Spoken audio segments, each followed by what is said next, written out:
time in Dwarka. So the story goes, the myth goes, is that he tries to enter that temple, and the pujari says, "Oh, no, no, no, no, no! You cannot be allowed an entry because only male is allowed entry in this temple." And then Mira says, "I thought that in Dwarka there are only all women. There is no man. Only one man is Krishna." And the story goes that Mira enters that temple, and never comes out. She merges with Krishna.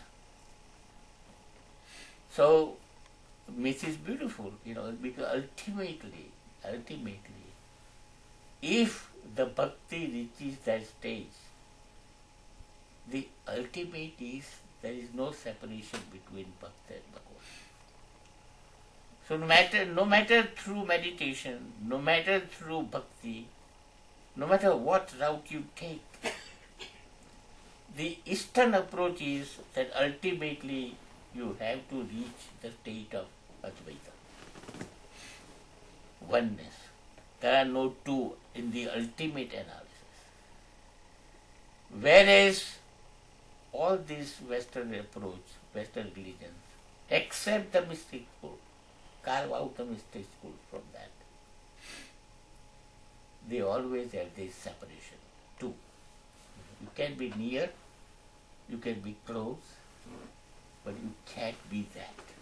God is God. That's a very important, approach, a distinction between the Eastern and the Western view.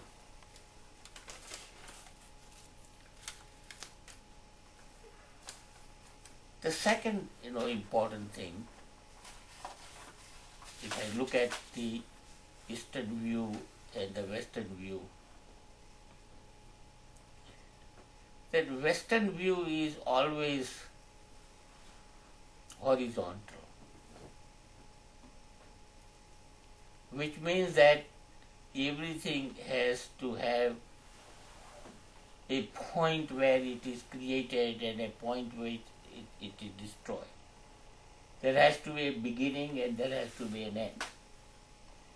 It's a linear, thinking. In a Western mind, it is very hard to fathom an Eastern view which says there is something which is never created. There is something which is uncreated. It was always there. There is no beginning and there is no end. Now this idea that there can be something which has no beginning and no end, and it was always there, this idea is completely foreign to the Western, religious thought. They cannot accept that. Shashwat. Huh? Shashwat. Yeah, and there is no beginning, there is no end. So Mahavir and Buddha both say that there is no need for God. There is no need for God. Why? Because, as I said when I was discussing Mahavir, that if you ask God created, the universe, then it is infinite regression. Who created God? Then who created that? Who created God? There is no answer to it. So Mahavir says it is enough for me that this whole existence existed from the beginning. There is no creator, there is no beginning, there is no end. The whole universe is uncreated and therefore it will remain like that. Anything that is which is created has a definite end. But that which is never created has no end. Now this idea of something which exists in eternity, that there is no creation as such, that is uncreated, is always there. This idea is completely foreign to the Western consciousness. What about heaven? Huh? Is heaven created? That I'm coming to that, okay. Heaven and hell, okay. That's another Western approach. Remember, Western view is always dual. They always live in duality. So they have created this concept of heaven and hell. So their idea of a God is an accountant, a CPA. He writes down all your sins, and when you go there, then you will be punished according to whether you did the good deeds or bad deeds. We never believe in this dual world. Our aim is a third dimension, altogether third dimension that Western mind never conceived of. What we are after? We are not after heaven or hell. We are after moksha. We are after the third dimension where there is no duality whatsoever. What we call mukti, moksha, keval jnana, nirvana, whatever name you want to give, doesn't matter. But it is not the world of duality, it's not heaven and hell. It is bypassing and transcending that duality and going into an undual Advaita. That is our aim. Our aim is mukti, our aim is moksha, going beyond this divided, divisional, world, खंडित जो विश्व है, उसमें से छलांग लगा के बाहर निकलने का है. And what is heaven and hell? As I understand our view, heaven and hell are not geographical places. It is not somewhere you can travel. Heaven and hell are psychological world that you have created for you. We are all and we always will be in hell, because that is what our psychological world is. And Buddha, Mahavir, Christ, all enlightened beings would be 24 hours in heaven. So heaven and hell are your psychological world that you have created.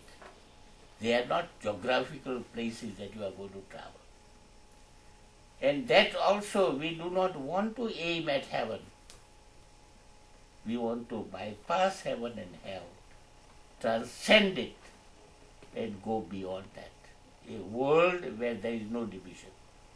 A world where there is no Dvaita. A world where there is only one, Advaita. That's our way of approaching, the truth.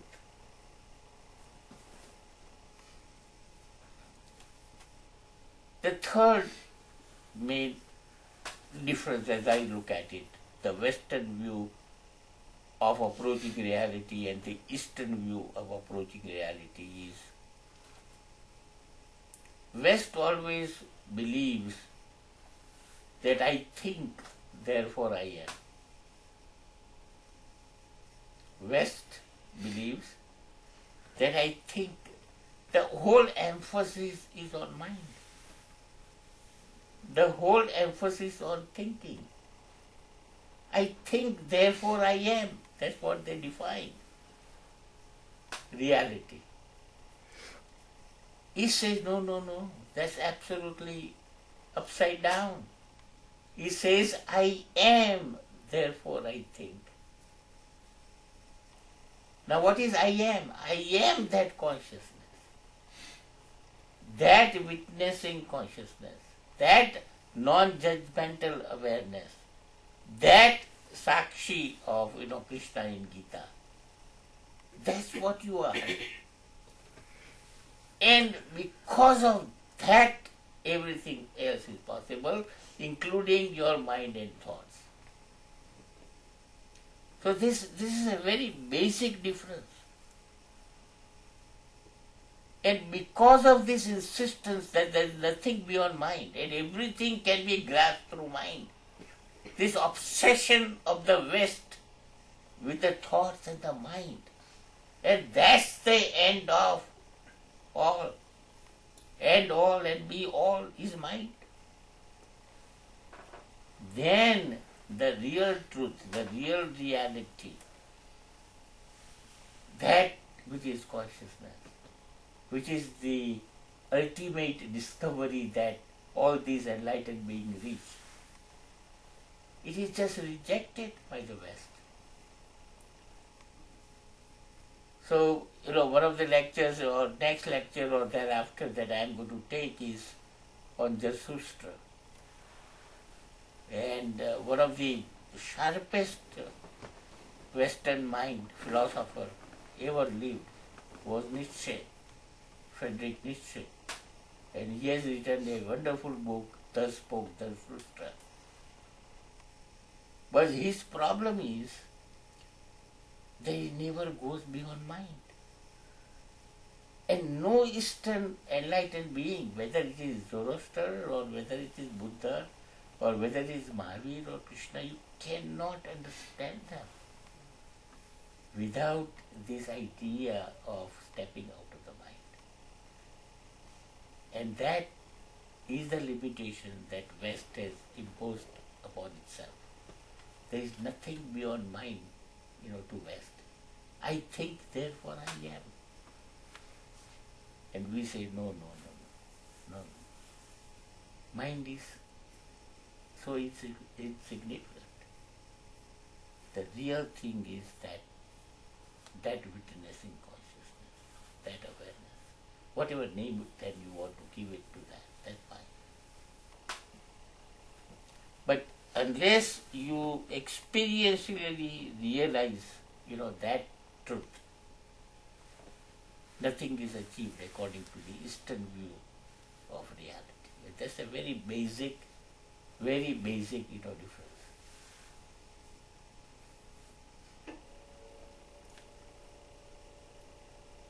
The next very important distinction is that West always thinks everything horizontal,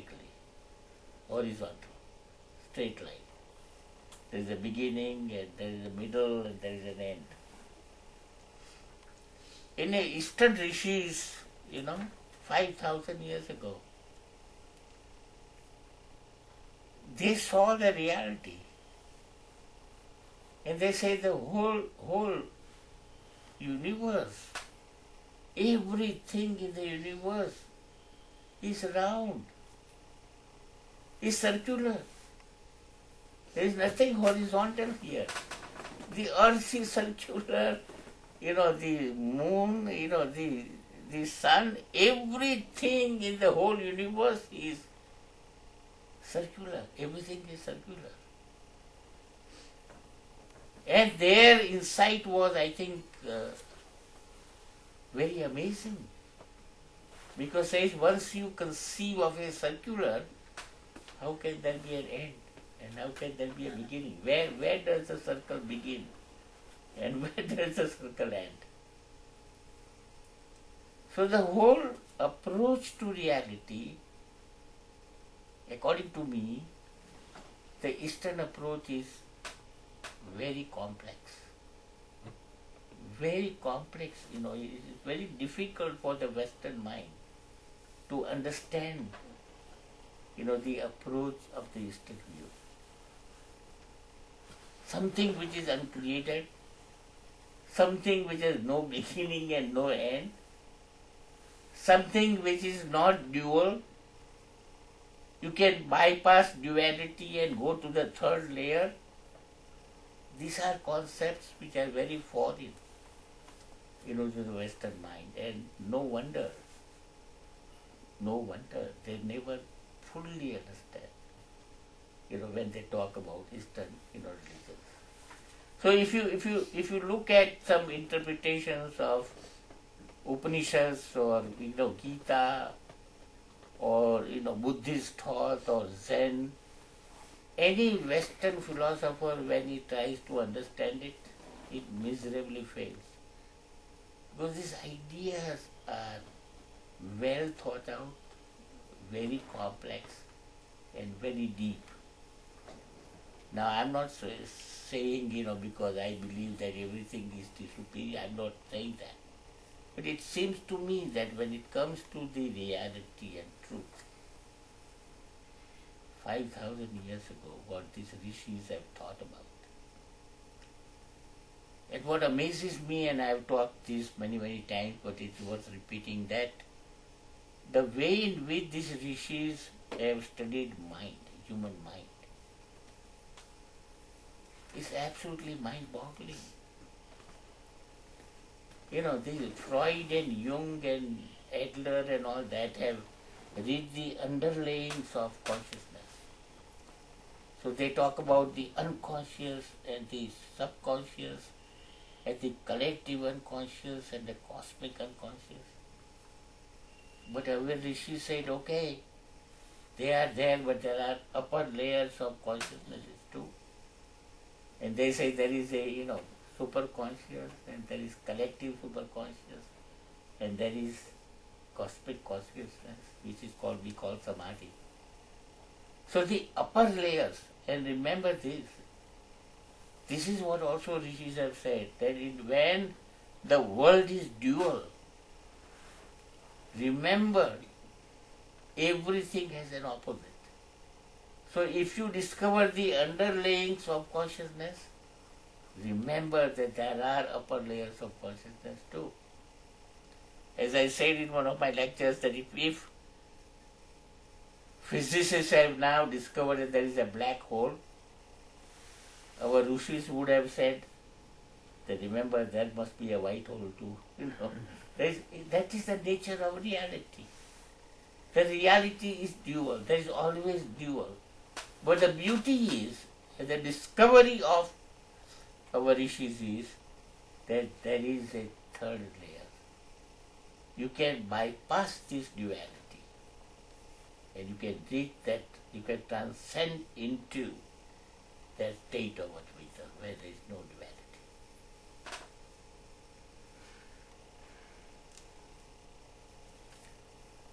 Another main approach, difference approach between Eastern view and the Western view, as I see it,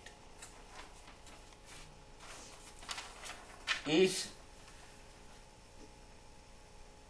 because of this insistence that mind is the only thing. All that the West thinks of in achieving is understanding through mind. West never goes beyond knowledge. Knowledge is the only thing. At the most, the West thinks is that you can explain away everything. That's why it is called philosophy. Knowing about truth. It is a mind phenomenon beyond which they cannot go. Everything can be explained through mind. And the Eastern view is totally different. He said, no. The reality, the truth cannot be explained through mind. Mind is not the vehicle for realizing truth. The Eastern view is that truth is something that you can experience. It's an experiential truth. But you cannot explain it away. It's not a mind phenomenon at all. As a matter of fact, it is only when you step out of the mind that you experience truth.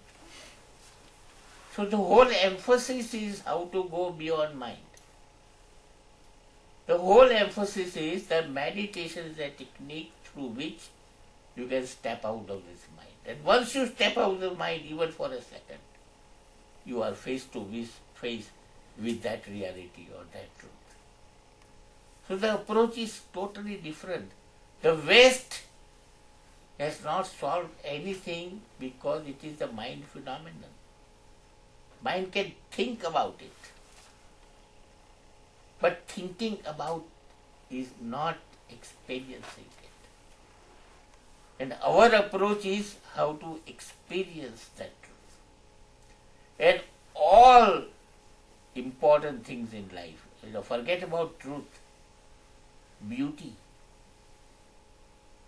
You cannot think about it. You cannot dissect a flower and find beauty in it. You are going to destroy it. Or love. Beauty, love, even love at the human level. I'm not talking about love in the Not highest sense where Christ talks about it. But human love, you are very right. Why? You ask a boy, you are dating these 10 girls, and why are you falling in love with this girl? It is only Majnu can tell why he loves Laila. Okay? So all experiences of your beauty, experience of your love, experience of truth, they're all experiential things. Either you know it or you don't know it. But it cannot be explained away. This insistence of the West on the mind, and everything that mind should be able to understand. That's the most egoistic statement ever made. Why?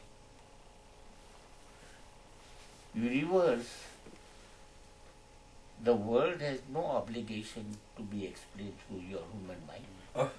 What is your human mind? Here we are talking about billions of stars and trillions of suns. And this egoistic statement by somebody that, oh, my mind should understand everything. What kind of a statement is that? So our rishis said that no, mind is not a vehicle, but you can experience that truth. And there are ways to experience that truth. But it is not a mind phenomenon, which is an obsession with the West. Mind is in fact in the way. Huh? Mind in fact is in the way. Yeah, correct. You have to transcend it. You have to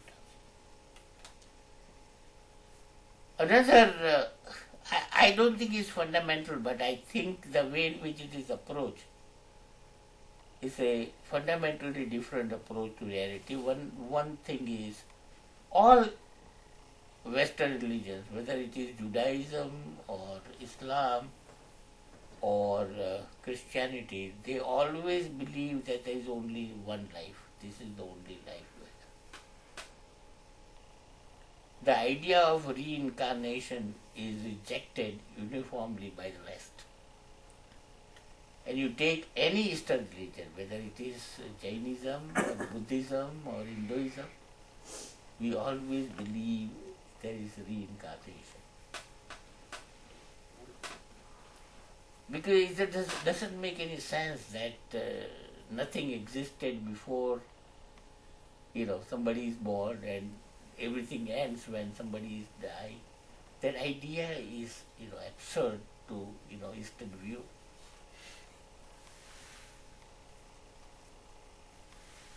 And, I was thinking on this particular point, why reincarnation, and a couple of things are very interesting. For example, science definitely says that we will only support those phenomena which are observable. If science cannot observe something, science will not support it. So my question to scientists is that what happens after death, and has anybody observed it? Has anybody reported what happens after death? So if this is a phenomenon which is not observable because nobody has reported back as to what happens, then why a science would definitely say that that's the death?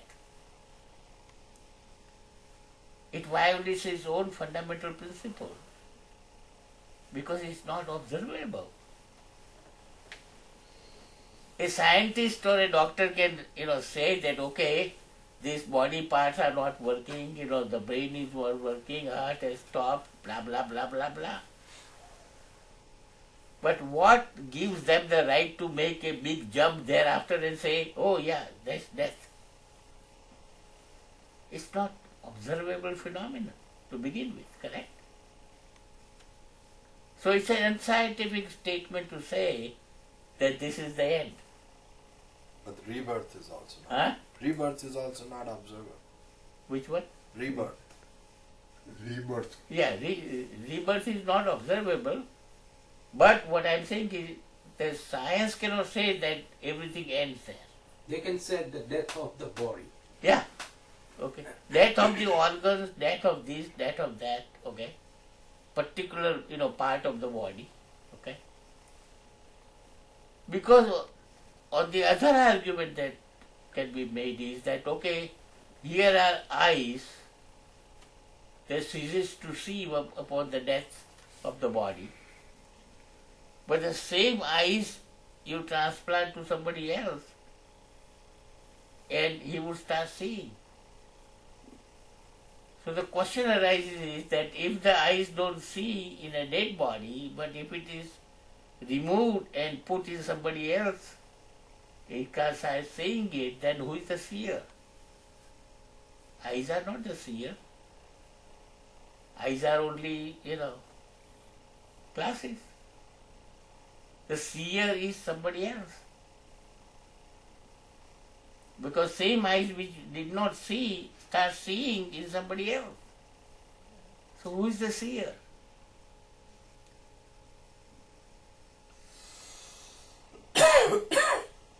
So it appears to me that although you cannot scientifically prove this idea that that occurs at this particular point in time is an unscientific statement to me. You cannot prove the rebirth.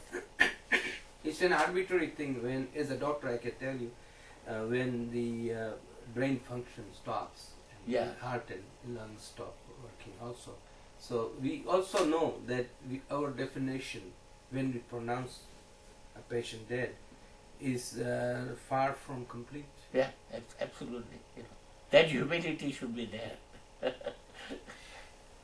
And it appears to me that to conceive, I'm talking a rational approach, to conceive that something happens out of nothing, that nothing existed and something happened, and then, that nothing remains after something is gone, because that also defies the scientific principle, because science has always told me that nothing that is created is ever destroyed. Isn't that a scientific principle? Science tells me that everything that is created is never destroyed, it changes the form. It only changes the form. Science says that, correct? But that's exactly what the Eastern view says. That nothing is destroyed, it changes the form. So the statement of the Eastern view seems to me more scientific than the Western view, because science defies itself. Here it says, that's the death. And on the other end says that everything that is created is never destroyed. Every sound, that is still in the air. As a matter of fact, it may be quite possible that somebody would capture, Krishna's Gita, actual, being told from Krishna to Arjuna, because those sounds are still there, It's our inability to capture them at the present time. So everything that is created is never destroyed. Correct? So that means the whole thing is energy. Yeah, correct. Now that brings me to the next point, energy. The Western view is, and that's where the problem arises, Western view is that God is omnipotent and omniscient and all good and all loving and all that. So when it comes to evil, they have to invent, this devil. Because God cannot do that. Then who does all these evil things in the world? So they have this devil. Now if devil can do certain things without God's knowledge, then how omniscient and omnipotent God is? They have such inherent contradiction. Why devil should win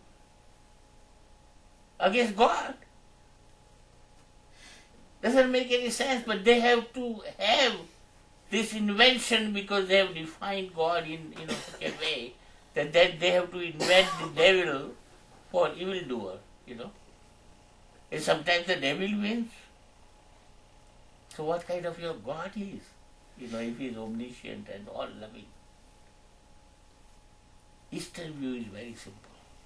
Eastern view is very simple. We believe that it is the same energy. There is no positive God, no negative, devil. It is the same energy, and it can be used for positive purposes and it can be used for negative purposes. Same as atomic energy. You can have a positive use and you can have a destructive use. So remember, the Eastern view is, we are not saying that everything good is God and everything bad is somebody else. No, it is the same energy. Same energy.